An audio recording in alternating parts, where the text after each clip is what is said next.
I was at college, I was studying art, I was working a lot with musicians. Then I kind of went and studied philosophy and was working with TV, and then gradually started working on film projects and art projects and supporting photographers I knew and helping them trying to get exhibitions. And I suppose the first one where I really officially called myself a curator was a show that I did, that it was a pop-up in Covent Garden. It was in the space that's now the Apple flagship store there. There was an empty space. It was a totally unknown photographer.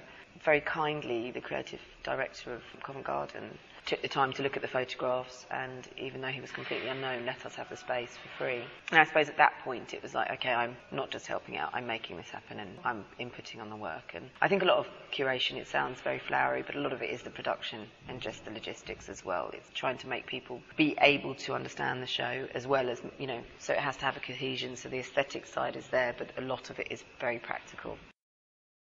It really depends on each show. A painting show, for example, is very different to a photographic show. A photographic show, you have to deal with the printing, the mounting the framing, then the run of how the photos sit together, which is the same for painting or sculpture or whatever, but with those, the artist makes them and they're there. So there's very little else. There's the aesthetic, and then there's putting them on the walls, obviously. With photography, for example, with this, there's a lot to be done as far as the actual fabrication of the work. It really depends on the space as well. For example, now we're in Somerset House, and this is a brand new space, so we're all learning, but it's beautiful.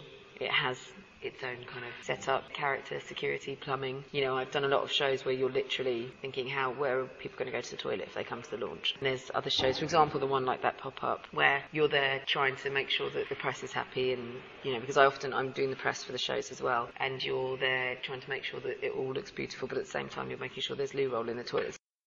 London is expensive, it's hard for artists, but it also has a lot of opportunities, and I've been very, very lucky with London landlords giving me spaces for free for shows that are budgetless. There's a lot of creative people here, so there's a lot of good creative energy, and there's a lot of people wanting to make stuff happen, so you don't get stuck in a rut. It's very rarely that I have a night out without someone saying, I really want to do this, and that's just so inspiring. Kind of exhausting as well, because sometimes you just want to sit down and watch a rubbish movie or whatever, but I love London. It's a great city, and in a city that's this expensive, you can still make it happen.